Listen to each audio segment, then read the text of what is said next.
Wakil Wali Kota Pagar Alam Muhammad Fadli meninggal dunia sekira pukul 23.30 pada Rabu malam tadi. Dari informasi yang beredar, Fadli meninggal dunia usai bermain bulu tangkis di Palembang. Saat bermain, Fadli merasakan sakit di bagian dada. Fadli sempat tak sadarkan diri dan dilarikan ke Rumah Sakit Siti Fatimah Palembang. Di Rumah Sakit Siti Fatimah Palembang, Muhammad Fadli menghembuskan napas terakhir sekira pukul 23.30.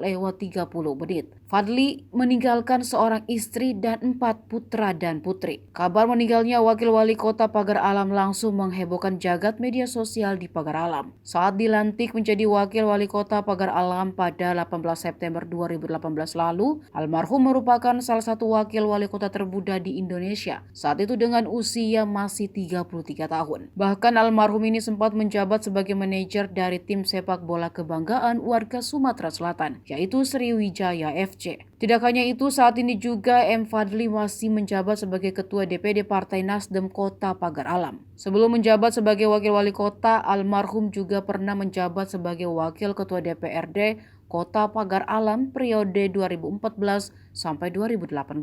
Jenazah Wakil Wali Kota Pagar Alam ini akan dikebumikan di Pagar Alam Kamis 8 Desember hari ini.